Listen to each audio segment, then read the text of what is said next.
After a year in the making, here it is! The Jungle Inferno update, also named Pyro Update. Let's see if it was worth the wait. Oh, for God's sake.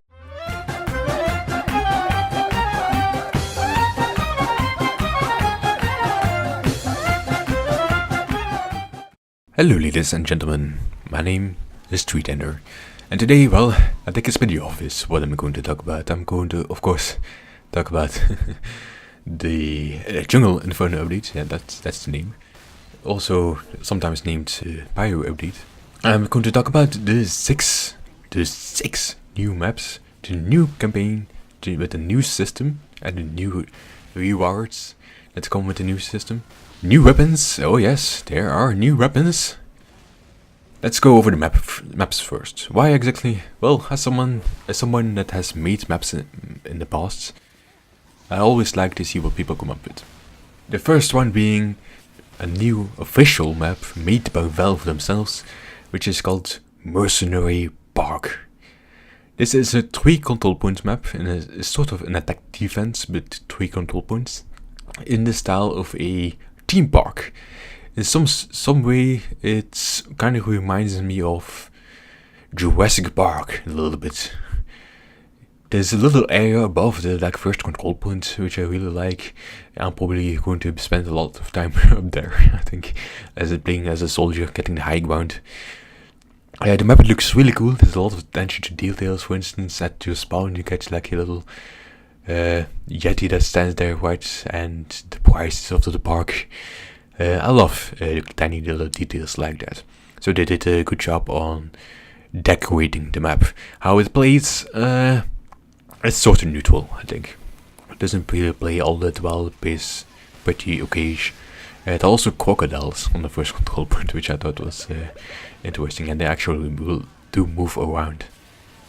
Aside of this official map, there have been 5 new community created maps, and all of them are jungle themed, which is a theme that I do really like, because jungle generally means brighter colors, a lot of green, which I do really like quite a lot. The first one is Moss Walk, an attack defense map with a lot of wooden buildings. There's a lot of green everywhere, there's a waterfall, and it looks just in general really beautiful of a map.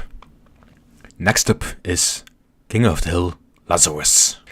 This is a King of the Hill map. It has some fancy buildings, but at the same time, it has some sort of a jungle/temple theme going on as soon as you go outside of those buildings, which I thought was really interesting. It feels like an old jungle temple they converted to like a tourism spot or something. I really like the look of this one. The next one is King of the Hill Brazil, and this map, out of all of them, this is my least favorite, I think. It's just an okay-ish looking map. It doesn't look all that great. It does have a bit of depth next to the point.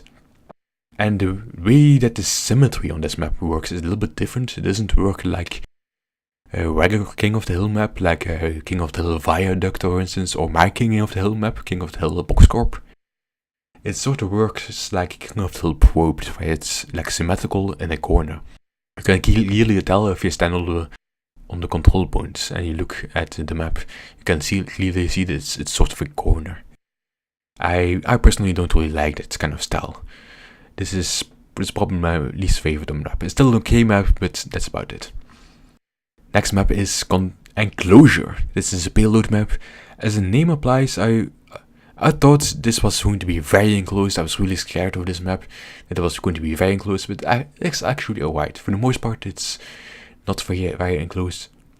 What I find really interesting, in the middle there's some sort of a biodome with a very beautiful waterfall and a lot of green. And also something about all these maps in general is also an excellent way they use the sound. For instance, on this map, Enclosure, you can actually, if you stand close to the waterfall, you can clearly hear the sound, but if you stand inside, you can actually hear some muffled waterfall, which I thought was insanely cool. But while you're playing, probably not going to really notice the sound, because there was a sound battle going on, but I thought personally it was really cool. And the last but not least map is Banana Bay.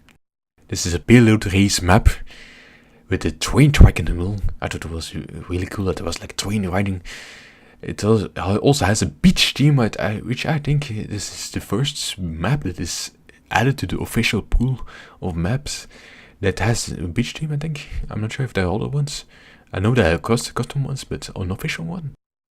And the card, the way that you have to get rid of the card is you have to like destroy it, I think, like you have to do in Cactus Canyon.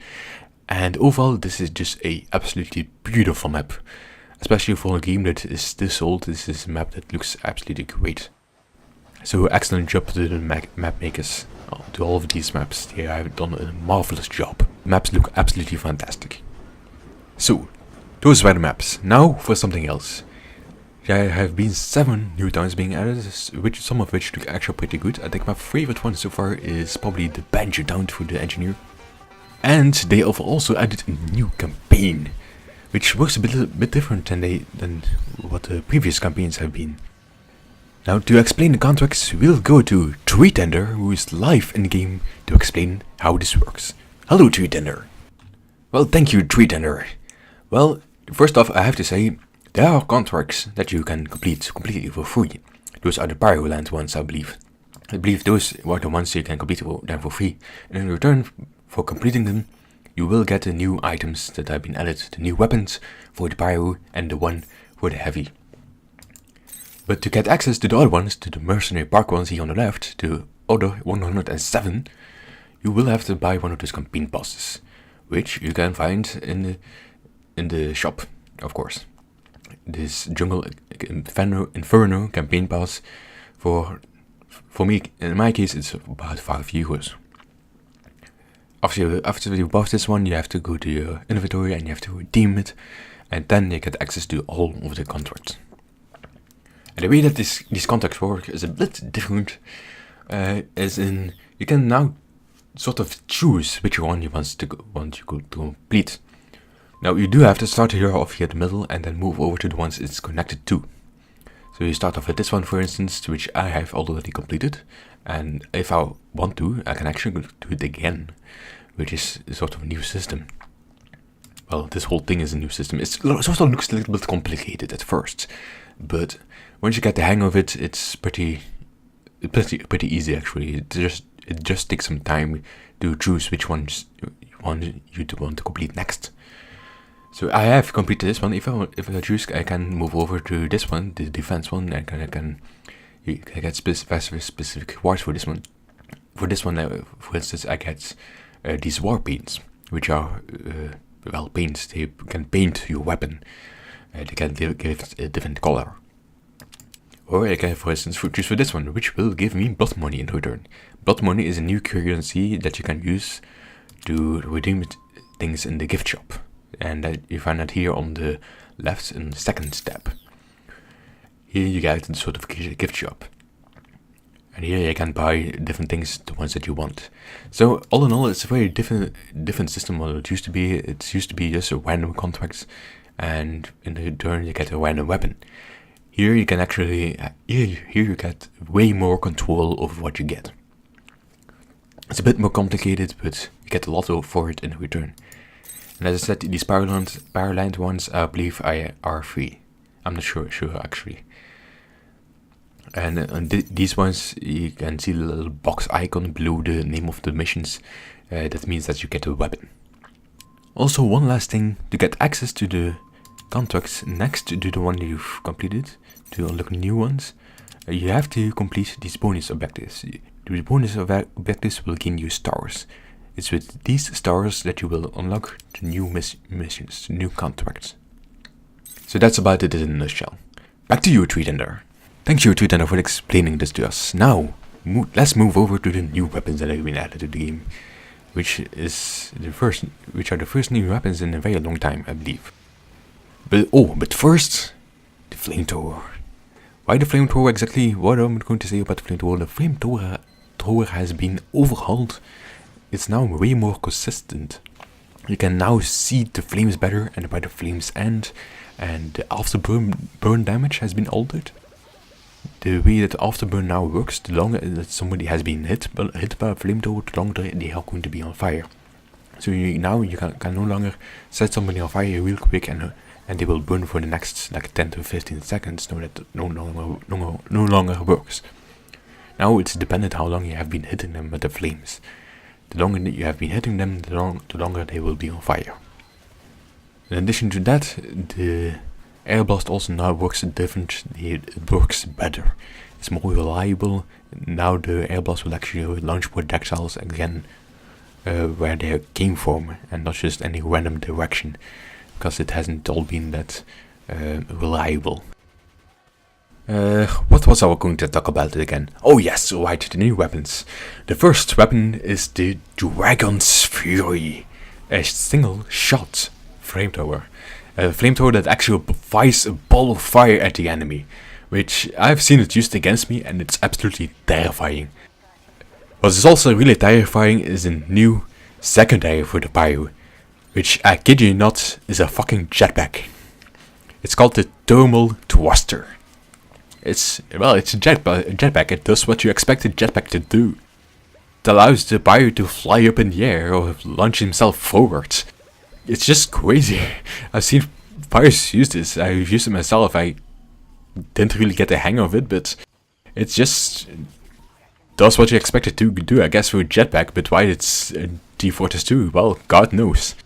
The third new weapon is a melee weapon for the pyro. It's called the Hot Hand. It's basically just globes, really, that if you hit somebody with it, it gives you a speed boost.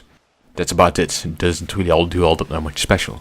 And the fourth new weapon is an item that works a bit similarly to something like, it's a consumable throwing item, just like something like the Mad Milk, for instance.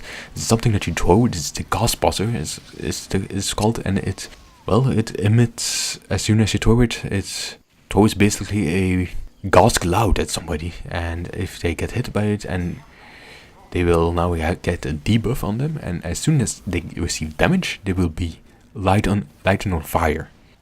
So really interesting. It's supposedly it even works on enemy pyros. And last but not least is a banana for the sandwich. Banana for the sandwich, hello. It's a banana for the heavy.